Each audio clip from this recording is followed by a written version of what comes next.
Hi guys and welcome back to my channel. Today we are going to talk about a newly released DAC called Eversolo DAC Z8. In fact, at the moment when you're going to see this video, I believe that this DAC will not be released yet, but it will be sometime during this month, during December. And its cost is $700 US. I don't always talk about looks and build of DACs except when I actually truly like how everything looks and feels, and this is one of those cases. Because DAC Z8 is built to a really high standards, and in person, I'm not sure if you're going to notice that through the video and YouTube and everything, but in person it just looks gorgeous. Yeah, I know it's a black box, basically every DAC on the market is a black box, but small nuances and things and attention to details do make a difference. And this one, when you actually hold it in your hand, feels like a really high quality device. By the way, the whole device is made out of aluminum, is quite thick, and because of that it has weight and it feels sturdy. And I know that some of you simply don't care about build and looks as long as it sounds good, but yeah, I just wanted to put this out there. It's probably one of the best looking and highest quality builds out there. The only one I can think that feels this solid and well built is probably Earman Tradutto up to this price point. Now, talking about the connectivity, on the back you can see that there are all the regulars: USB input, optical, coaxial.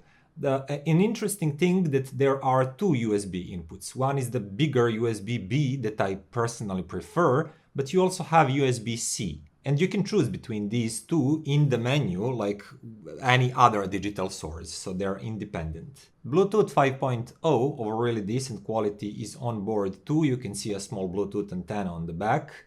And that would be all when it comes to inputs.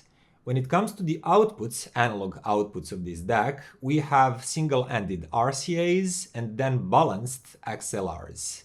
But also, in the front of the unit, you can see a headphone output. This one is just a good old single-ended 6.35mm output. But I have to tell you, it's not an afterthought. It's actually a good headphone section, but we'll talk about that a little bit later in the sound section of this review. For now, let's turn on the unit so you can see its colored display.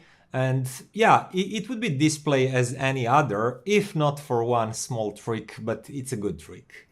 This unit has VU meters, and you can actually choose between three different styles. So it looks really nice and cool. As I said, you can choose between three of these, or you can turn them off completely and just see the useful information like bit rate and sample rate, inputs, outputs on the screen.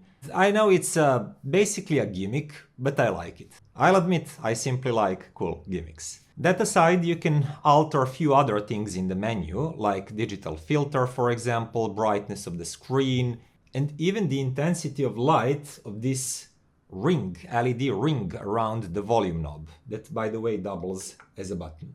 And you also get a remote in the box, so you can use that to browse the menus. But interesting thing is that there is a dedicated Eversolo app. So for example, for my Android phone, I downloaded the Eversolo app from the Play Store, and you can connect your phone using Bluetooth and control DAC's options and menus from your phone directly. For example, change filters, control the volume, change inputs, etc. Everything that you can do on the device and in its menus, you can do from the phone too. But the connection is Bluetooth, so you have to enable Bluetooth to be able to do that. And just to finish this introduction part, I'll mention quickly that this DAC is using the best possible Sabre DAC chip, and it has the latest generation XMOS chip to process the signal. I'll put all of that on the screen. I don't actually know the power of the headphone amp because it's not disclosed officially. At least I haven't found that anywhere in the tech specs or manual. If some of you did, please comment down below the video and let us know. But as usual, I won't bother you with DAC specs that look absolutely great on paper. Everything that a modern DAC should have is there, and everything that a modern DAC should support is there, even the MKII, if you care about that. And with all that said, let's move to the most important part, and that's how it sounds. So let's start with the DAC section first. So if you use it only as a DAC, using its line outputs, this DAC sounds, let's say, really good. I've started listening to it, and what I've noticed is that the bass line is full. And I could even say it's a little bit warm, on the warmer side. And I like that. If you watch my reviews, if you follow my videos, you probably know that I like full and juicy sound. And this DAC provides that in the bass line and in the mid bass. And I loved that, because everything has a decent punch and good grunt. Bass line has weight and authority and gives like a really good solid core to the music. There is boldness to its sound. Mid-range is really clear and crisp. I cannot say that that bass line warmth spills to the mid-range, because mid-range, if anything, I would just call it crisp and clear. Tones are nicely etched, focused. There is no any sort of like diffusion or anything like that happening with this DAC. When you listen to the mid-range and highs, it's a true saber DAC with great focus, great precision. Edges, transients, everything is quick, fast and precise. Extension in the highs is again really good. This DAC does not lack air or brightness, but it's also not overly airy or overly bright. It's just well-balanced DAC. And in isolation, I simply cannot find any fault with its tonality, with its sound. Now, when it comes to the sound staging, it does a really decent job. Soundstage is what I would call reasonably wide. It means that it's not as wide as with R2R DACs. I've recently tested like Gustard R26, Leder Schumann, Musician Pegasus. All of these have bigger sound stages, wider and both deeper sound stages too. But those are R2Rs and they excel at doing that. But if you compare this DAC with price comparable DACs that are also cheap DACs, Sabre, AK, maybe Burr Brown, something like that, in that group of DACs, this one actually has quite a decent depth, for example. And things are not really forward sounding, they're not flat sounding.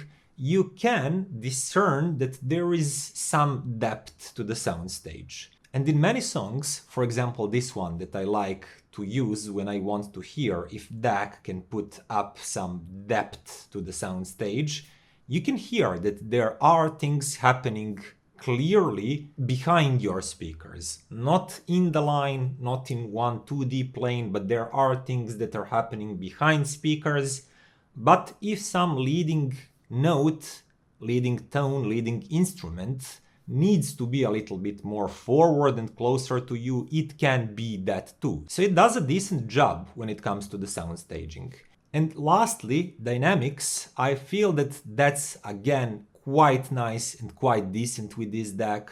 I can probably think of a few more dynamic and more lively sounding DACs at this price point, but not too many, because this one is pretty good when it comes to just sounding lively and engaging. And that bold bass line, that attractive, punchy bass line definitely helps with that feeling that it's lively, engaging sounding DAC.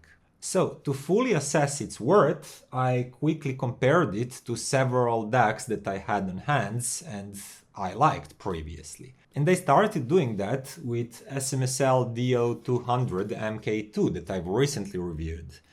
And the differences are not huge, but they're noticeable. For example, DO200 MKII sounds a little bit darker and tamer up top in the highs.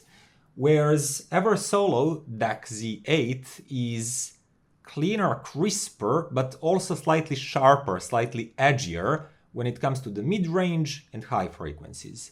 In the bass line and mid bass, they're probably equally warm sounding. Eversolo Z8 is maybe just a little bit punchier, but it's really quite close. But the biggest difference comes from the mid-range and highs, whereas this SMSL keeps sounding warm as it sounds in the bass line, and slightly softer and slightly tamer with high frequencies, whereas Z8 here transitions from a warm and full bass line to a crisper mid-range and highs than SMSL. But everything else aside from that tonality is so closely comparable.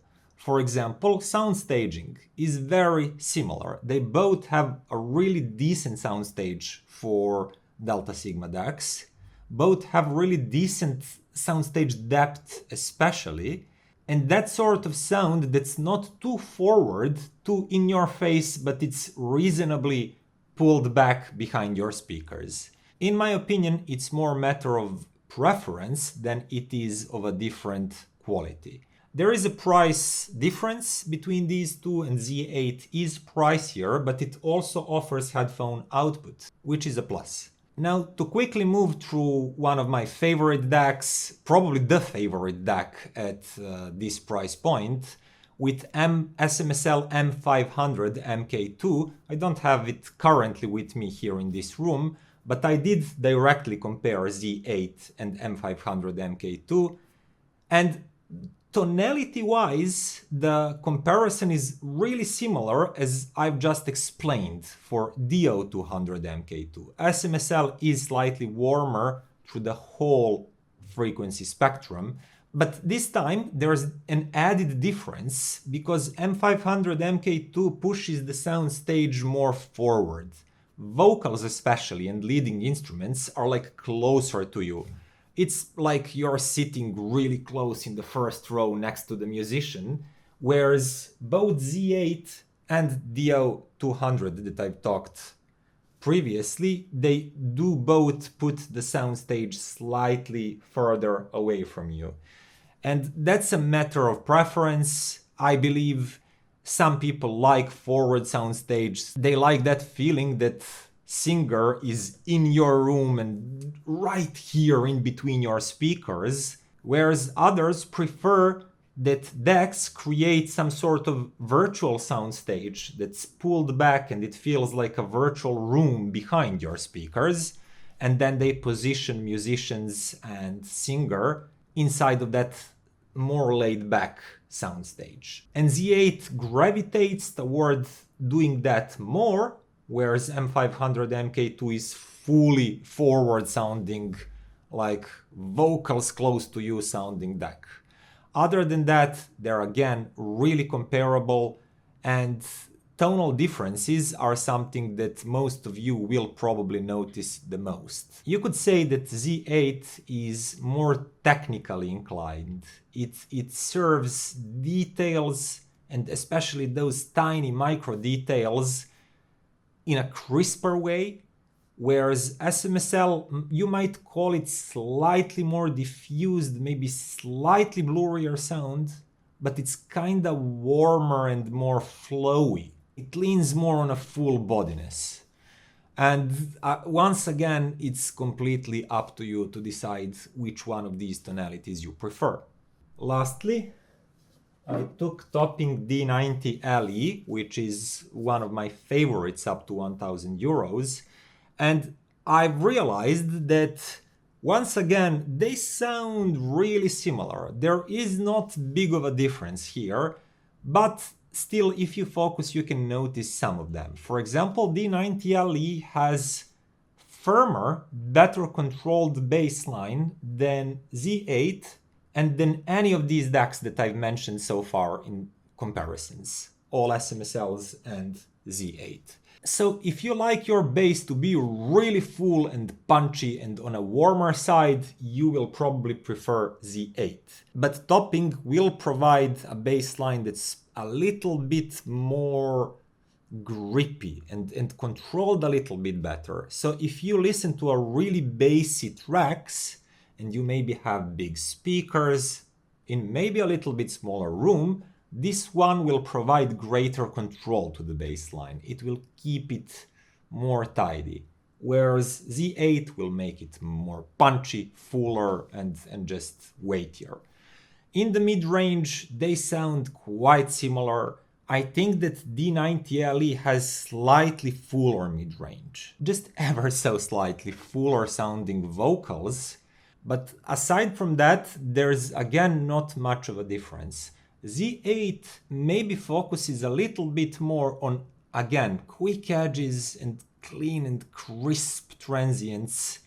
Everything is just a little bit sharper sounding on Z8, whereas Topping here also provides really clean, really well etched edges. They're contrasty. There is a clear distinction between a tone, its edge, and the dark background.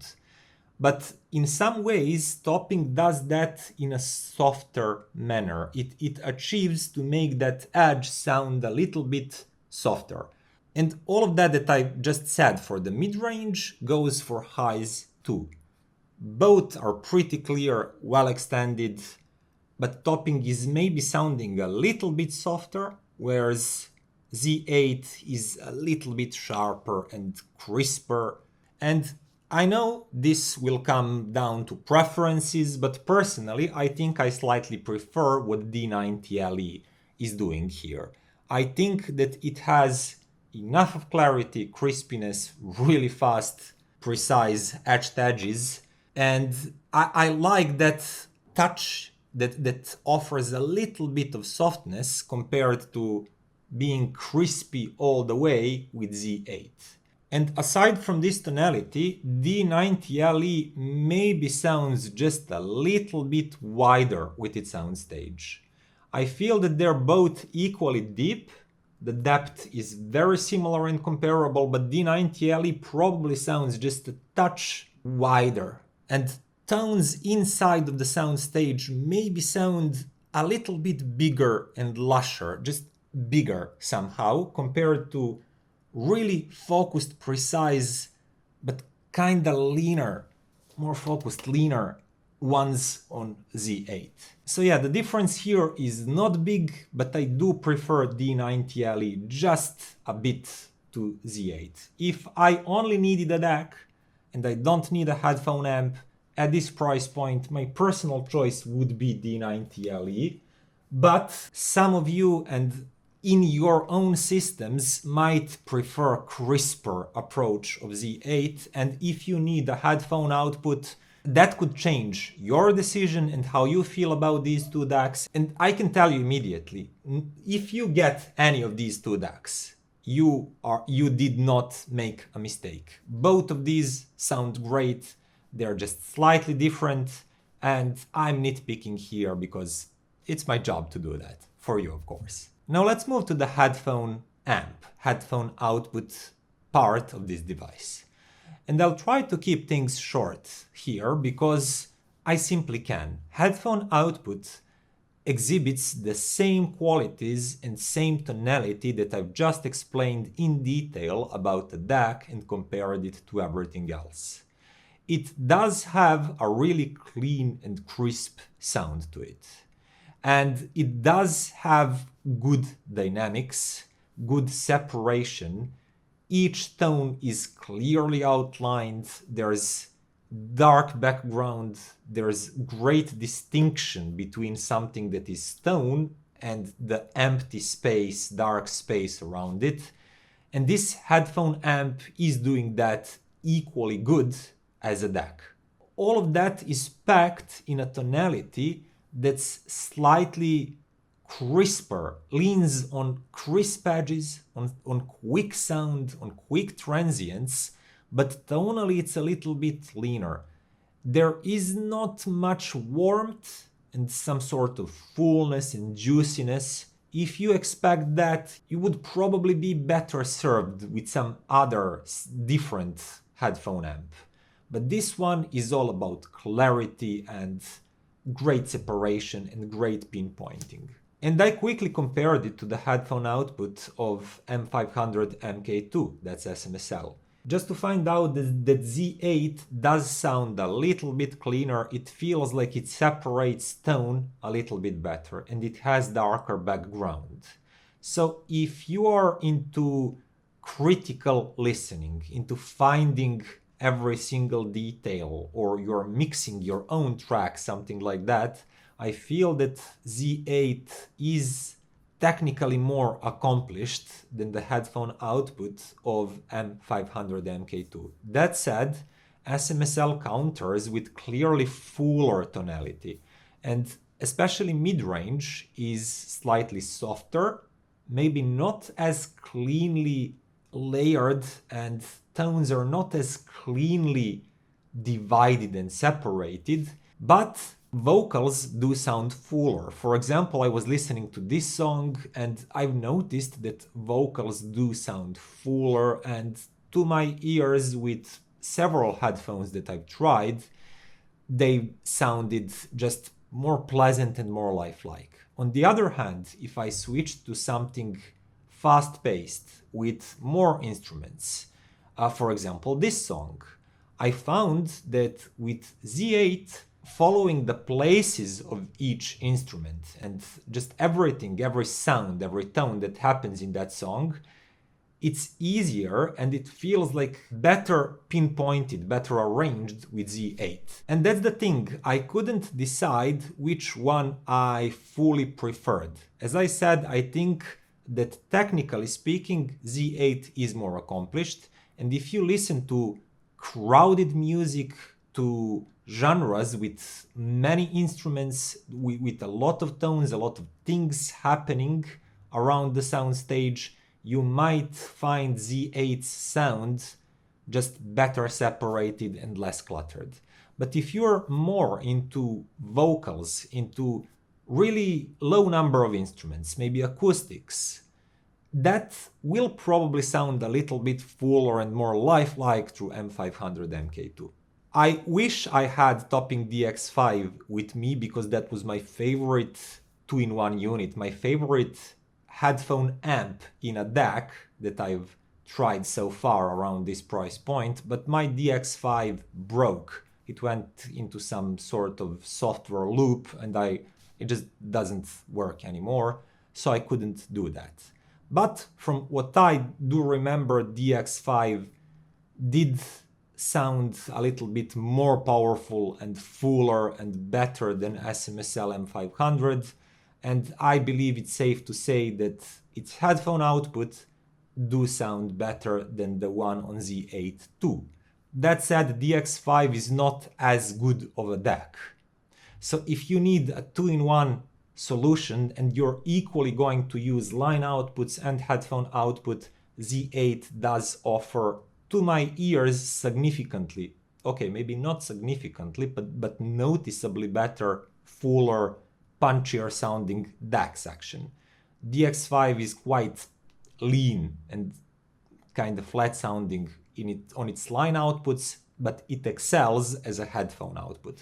And with that, it's time to make a conclusion. This is the first time I've encountered Eversolo product. And of course, it's the first time because it's a new company on the market. So far, I think they produced only 2 DACs, Z6 that I haven't had a chance to try, and Z8, which is more expensive one, this one that I'm testing here. For a first product from any company ever, this is a really good product. Build and finish are absolutely great. I cannot remember anything that looks and feels better in your hands in reality than this one. When I just look at it and I use it and I look at its display, view, meters, everything feels really premium, and I love that part. And finally, if I look at the closest competitors sound-wise, I think that, yeah, you can get similar level of sound quality, maybe at a slightly lower price with SMSL, but those devices are not as well built and as good looking as this one. So I don't know, if you value that and you think that's worth a little bit of extra when it comes to the price, or maybe you just prefer this type of tonality that's not warm all the way from bass to highs, but it has its own twist. This might be a unit to consider. And if you're okay with the sound signature that I've explained, everything else is to a really high standards. And it has very good sounding DAC section, very good sounding headphone output, build quality is really high, probably the highest one that I've encountered around this price point. And yeah, that would be it about it. It's a good first try from Eversolo.